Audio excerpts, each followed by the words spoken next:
جب تک F B are کے ریونیوز نہیں بڑھیں گے، ہمارے پاس ریونیوز نہیں بڑھیں گے، حکومت ہمیشہ مقروض ہی رہے گی اور فسکل ڈیفیسٹ جو ہیں وہ کم نہیں ہوں گے، پرائیویٹ سیکٹر کو کریڈٹ نہیں ملے گا، تو ریونیوز ریونیوز ریونیوز ریونیو میں اضافہ اولین ترجیح حکومت کی توجہ مہنگائی کم کرنے پر، شارٹ اور لانگ ٹرم پالیسیاں بنا لیں۔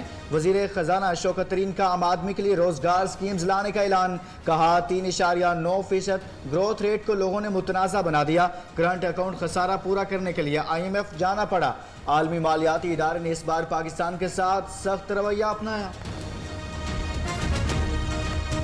تمام معاشی اشاریہ مثبت، معیشت اب ٹیک آف کر چکی، اپوزیشن کی سیاسی دکان بند، عمران خان آئندہ الیکشن میں کامیابیاں حاصل کریں گے، وزیر داخلہ شیخ رشید کی پیش گوئیاں، کہا کہ آئندہ 2 برس میں ترقی کی شرح مزید بڑھے گی، بجٹ میں غریبوں، تنخواہ دار طبقے کے لیے مراعات رکھی جائیں گی۔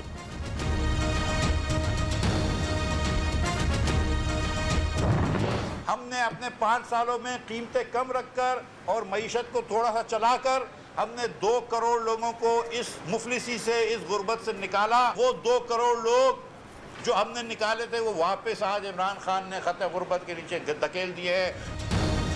ہر ہفتے مہنگائی کی شرح میں 13% اضافہ، $3 ارب ماہانہ خسارہ، لیگی رہنما مفتاح اسماعیل نے کہا تحریک انصاف کی حکومت روپے کی قدر میں 40% تک کمی کر چکی، $1 کی ایکسپورٹ نہیں بڑھی۔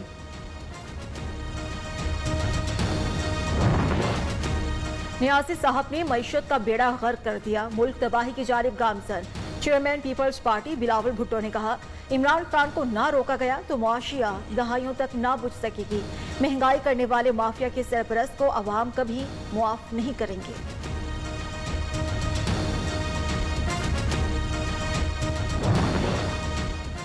پرچی چیئرمین وفاق فوبیا کا شکار، تنقید اور معیشت پر مگرمچھ کے آنسو بہانے کی بجائے سندھ پر توجہ دیں، معاون خصوصی شہباز گل کا مشورہ، فاروق حبیب نے پیپلز پارٹی کو کرپشن کا ورلڈ چیمپئن قرار دے دیا، کہا GDP 4% دے کر اپوزیشن بوکھلاہٹ کا شکار ہو چکی۔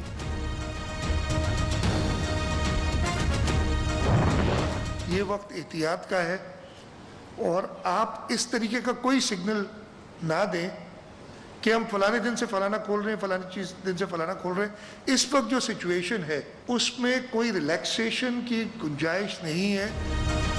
سندھ میں کورونا ٹیسٹ کی استعداد تمام صوبوں سے زیادہ، عوام ویکسین سے متعلق افواہوں پر دھیان نہ دیں، وزیر اعلیٰ سندھ سید مراد علی شاہ نے کہا موجودہ صورتحال میں نرمی کی کوئی گنجائش نہیں، کورونا کی پہلی لہر پر ہم نے کامیابی سے قابو پایا۔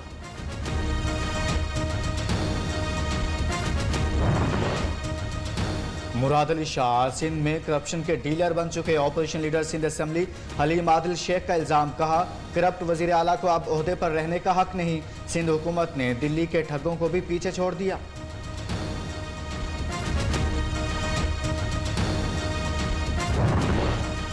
PDM کا مستقبل کیا ہوگا، حکومت کے خلاف تحریک کیسے چلائی جائے، PPP اور ANP کو ساتھ لے کر چلنا ہے یا نہیں، مولانا فضل الرحمان کی صدارت میں JUI کی مجلس شورا کا 2 روزہ اجلاس آج اسلام آباد میں ہوگا۔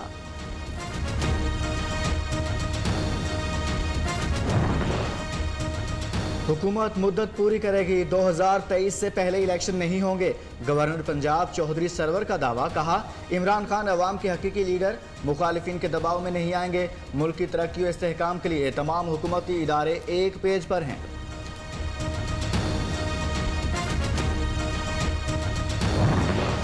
چودھری نثار کی لمبے عرصے بعد سیاسی میدان میں انٹری، کل پنجاب اسمبلی کے اجلاس میں حلف اٹھانے کا اعلان، کہا الیکشن کا بائیکاٹ کرنا اور میدان کھلا چھوڑنا بڑی سیاسی غلطی ہوگی۔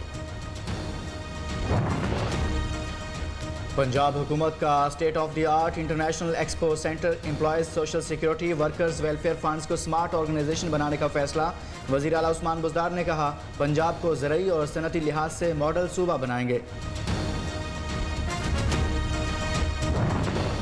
عثمان بزدار اب تک بولنا نہ سیکھ سکے، ڈیلیور کرنا کیسے سیکھیں گے، لیگی رہنما اسما بخاری کی تنقید، کہا ذل تباہی وہ ہے جو قوم کا آٹا، چینی، ادویات، پیٹرول اور اربوں روپے کھاتا ہے۔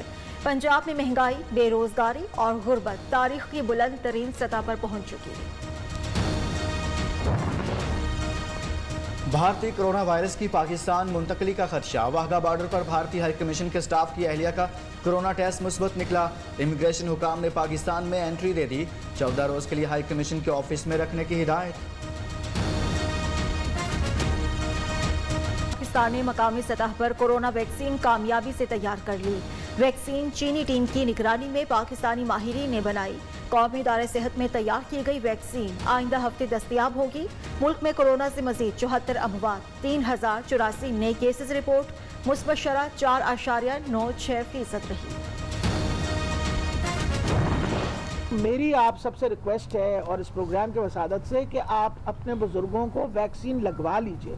خدارہ لگوانی بہت ضروری ہے، کیونکہ جوان آدمی تو شاید اس وبا کے ساتھ کوپ کر لے، بوڑھے بندے کے لیے کوپ کرنا مشکل ہوتا ہے۔ پنجاب میں کورونا ایس او پیز پر عمل درآمد سے مریضوں کی تعداد میں واضح کمی ہوئی۔ صوبائی وزیر صحت یاسمین راشد نے کہا، پہلی بار روزانہ رپورٹ کیسز کی تعداد 1000 سے کم ہوئی۔ 20,922 وینٹیلیٹرز میں سے 500 زیر استعمال ہیں۔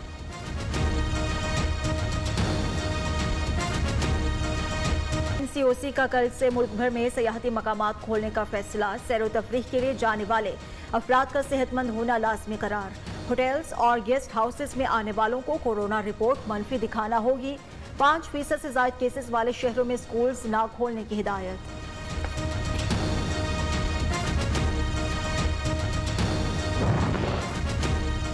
سول ایویشن اتھارٹی کا نیا سفری ہدایت نامہ جاری، سی کیٹیگری ممالک کی تعداد 23 سے بڑھا کر 38 کر دی۔ سری لنکا، بھارت، بنگلہ دیش، ساؤتھ افریقہ، عراق، ایران سمیت 38 ممالک شامل۔ پاکستان آمد پر مسافروں کا 72 گھنٹے قبل کورونا ٹیسٹ لازمی۔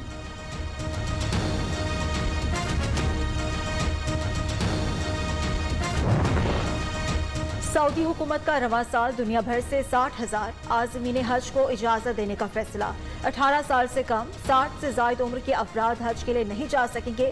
کورونا ویکسینیشن کے ساتھ سعودیہ میں 3 دن کوارنٹائن کرنا ہوگا۔ پاکستان کا سعودی حکومت سے منظور شدہ چینی ویکسین کو لسٹ میں شامل کرنے کا مطالبہ۔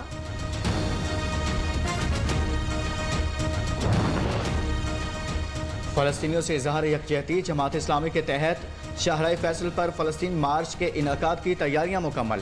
امیر جماعت اسلامی کراچی حافظ نعیم الرحمان کی شہریوں سے فیملی کے ساتھ شرکت کی اپیل۔ نواز شریف کی فلسطین پر خاموشی کا سبب بیرون ملک جائیدادیں ہیں۔ وزیر اطلاعات فواد چوہدری نے اسرائیلی جارحیت پر بیان نہ دینے پر آڑے ہاتھوں لے لیا۔ کہا، بیٹی اور داماد نے بھی کسی رائے کا اظہار نہیں کیا۔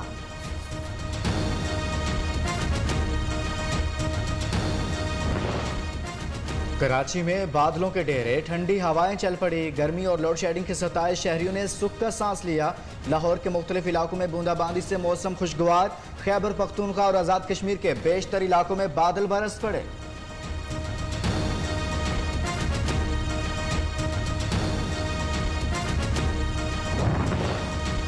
شرط جیتنا لازم ہے، چاہے کچھ بھی ہو جائے۔ پی ٹی آئی کے سابق ایم این اے انجینئر حامد الحق پنجرے میں گھسے، ہرن پکڑ کر 5000 جیت لیے۔ گزشتہ روز حامد الحق 1000 کی شرط کے لیے کھمبے پر چڑھ گئے تھے۔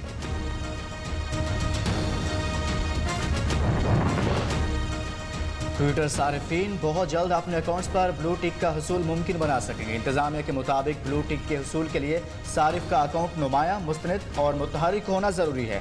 کمپنی کے پاس درخواست کو مسترد کرنے کا اختیار ہوگا۔